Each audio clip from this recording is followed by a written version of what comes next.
Periodic table बड़ी आसान सी unit है, आप इस बारे में जानते भी हैं। पीरियोडिक टेबल कैसे क्लासिफाई की थी, कैसे एलिमेंट को अरेंज किया गया था, और ionization enthalpy, atomic radius, valency, वही सब है जो आपने 10th में पढ़ा था, थोड़ा एक्सटेंडेड फॉर्म में।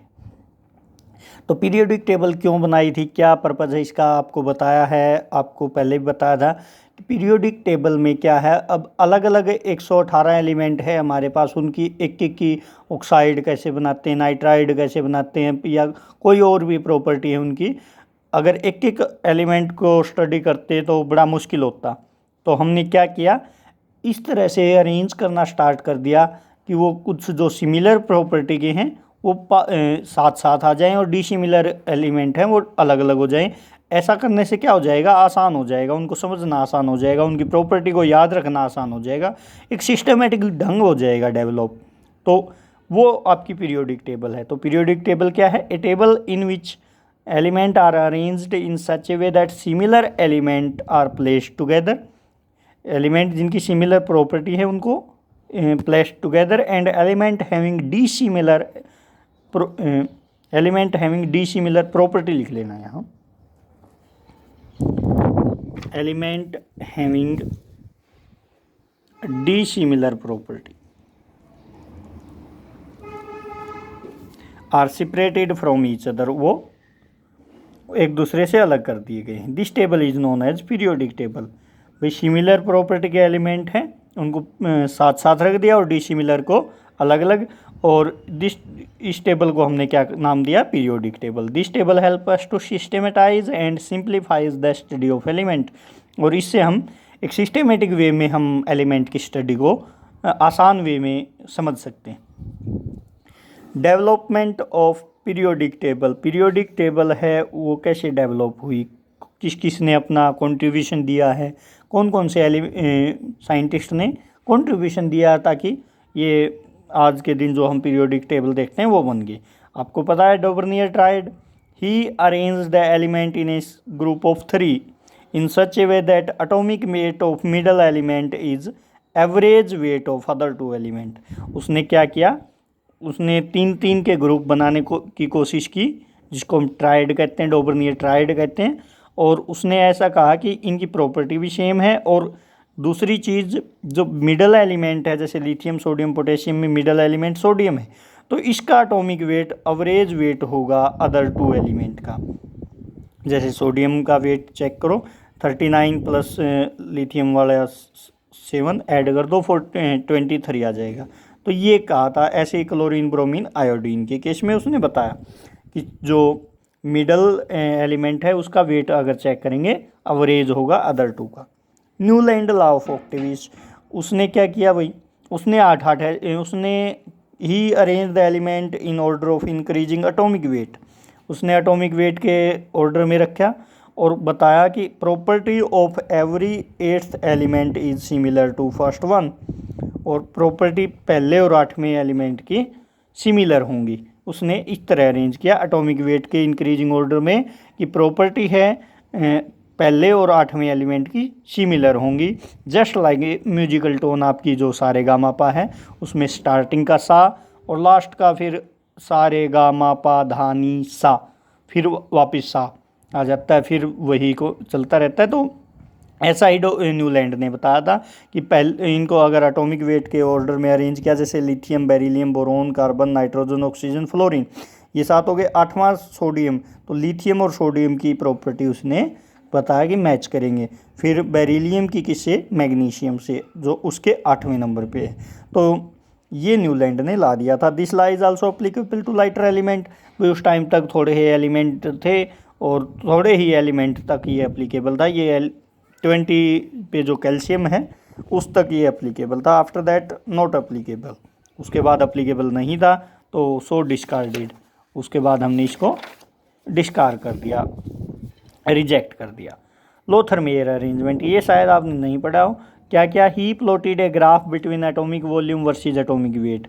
एटॉमिक वॉल्यूम और एटॉमिक वेट का ग्राफ प्लॉट किया। उसने कहा कि सिमिलर प्रॉपर्टी के element occupy similar position on graph.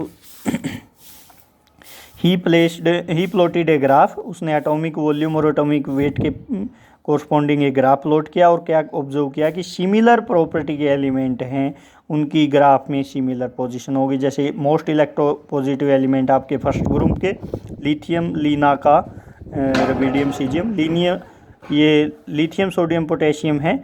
ये देखो सारे के सारे टॉप पोजीशन ऑक्यूपाई करने लग रहे हैं। तो उसने ऐसी कुछ अरेंजमेंट की थी, लेकिन थोड़े ही एलिमेंट तक ये भी फॉलो हुई। तो उसने कहा सिमिलर प्रॉपर्टी के एलिमेंट हैं वो सिमिलर पोजीशन, उनकी पोजीशन सेम होगी। जैसे ये सारे के सारे मोस्ट इलेक्ट्रोपॉजिटिव हैं और सारे की पोजीशन है वो टॉप पे है। Mendeleev periodic law. फिर उसने क्या, उसके बाद हमारा जो मेन कंट्रीब्यूटर था वो था मेंडेलीव की क्या थी आपको पता है। When element are arranged in order of their increasing atomic weight, उसने एक ला दिया, क्या दिया कि जब एलिमेंट को when element are arranged in order of increasing atomic weight, जब एटॉमिक वेट के बढ़ते क्रम में रखा है तो एलिमेंट जो सिमिलर प्रॉपर्टी के are repeated after regular interval, इसको हमने मॉडर्न पीरियोडिक लॉ का, मेंडेलीव पीरियोडिक लॉ। तो सिमिलर प्रॉपर्टी के एलिमेंट हैं वो रेगुलर इंटरवल के बाद रिपीट होते हैं, इस को हमने मॉडर्न पीरियोडिक लॉ कहा है। और उसने एटॉमिक वेट का बेसिस लिया था। The repetition of property of element after regular interval is called periodicity. और इस तरह जो रिपीट करते प्रॉपर्टी को, इसको हम पीरियोडिसिटी ऑफ प्रॉपर्टी कहते हैं। 7 हॉरिजेंटल, उसकी जो करैक्टरिस्टिक्स क्या थी, 7 तो हॉरिजेंटल रो हैं जिनको हम पीरियड कहते हैं। ऐसे आप ऐसे चेक करोगे, ऐसी रो हैं हॉरिजेंटल रो, उसको हम पीरियड बोलते हैं। 9 वर्टिकल कॉलम है, ऐसे कॉलम उसने बताए। और नंबरिंग 0, 1, 2 ये रोमन न्यूमेरल होते हैं, इसमें उसने अरेंज किया। फिर जो 0 और लास्ट वाला ग्रुप 8th ग्रुप, इसको छोड़ के बाकी के सब ग्रुप हैं ए और बी, उसमें सब में 2 ग्रुप हैं। फ़ायदा क्या था, सिस्टम सिग्निफिकेंस या मेरिट या बेनिफिट क्या है मेंडेलीव पीरियोडिक लॉ के। सिस्टमेटिक स्टडी ऑफ एलिमेंट, भाई उसके बाद ही एलिमेंट की सिस्टमेटिक वे में स्टडी होगी, उसके बाद ही हमने उनको एक सिंप्लीफाई वे हो गया। नोविंग द प्रॉपर्टी, एक एलिमेंट की एक ग्रुप में प्रॉपर्टी पता चल गई तो हम property of other element can be predicted, और अदर एलिमेंट की भी बता सकते। क्या हुआ कि प्रॉपर्टी एक ग्रुप में जो रखे थे सिमिलर प्रॉपर्टी के, एक की पता चल गई तो हम बाकी की भी प्रॉपर्टी बता सकते हैं। Prediction of new element, he left vacant space for undiscovered element, उसने अनडिस्कवर्ड एलिमेंट के लिए वैकेंट स्पेस छोड़ा और उनकी प्रॉपर्टी बता दी। जैसे एक का एल्यूमिनियम, उसने कहा था एल्यूमिनियम के बाद आने वाला वो गैलियम पाया गया है बाद में, उसने उसकी प्रॉपर्टी बता दी कि ऑक्साइड का फार्मूला होगा तो मेटल M2O3, M मेटल के लिए, और क्लोराइड बनाएगा तो ट्राई हेलाइड बनाएगा, try chloride, MCl3, M for metal. ऐसे ही करेक्शन ऑफ एटॉमिक वेट का उसने कुछ एलिमेंट का एटॉमिक वेट गलत था, उसने करेक्ट किया। He corrected atomic weight of some element, जैसे बेरिलियम का उस टाइम 13.5 था जो कि रॉन्ग था, तो उसने बताया कि इसका 9 होगा।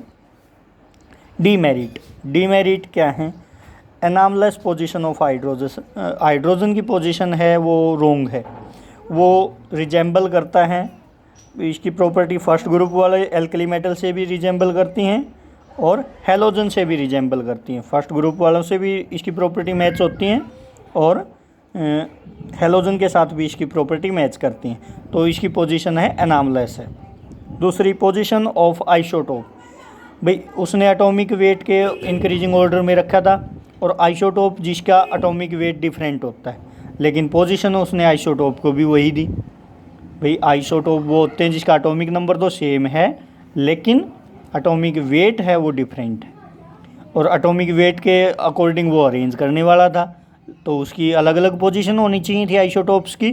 लेकिन जैसे प्रोटियम, ड्यूटेरियम, ट्रीटियम है, इनका एटॉमिक वेट अलग अलग है, लेकिन इनके लिए उसने अलग पोजीशन नहीं रखी, एक ही पोजीशन रखी। तो isotope have different atomic weight but no different place provide to them, उनके लिए अलग अलग पैलेस या पोजीशन नहीं प्रोवाइड की।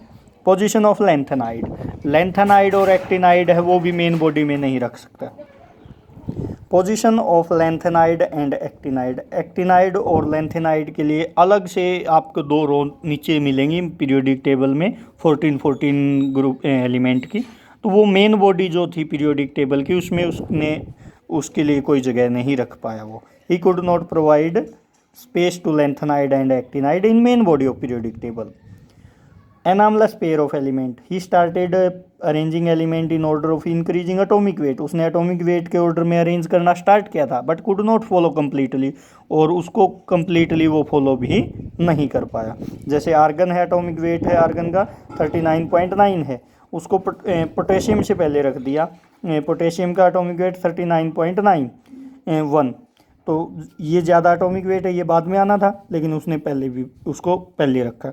ऐसे ही कोबाल्ट 58.9 है, उसको प्लेस्ड बिफोर निकल, तो जबकि निकल का एटॉमिक वेट कम है तो उसने एटॉमिक वेट के अरेंजमेंट तो की, कोशिश तो की, लेकिन पूरी तरह कंप्लीटली फॉलो नहीं कर पाया। तो ये थी, लेकिन मेन कंट्रीब्यूशन उसी का है, उसी को नोबेल प्राइज़ भी मिलना चाहिए।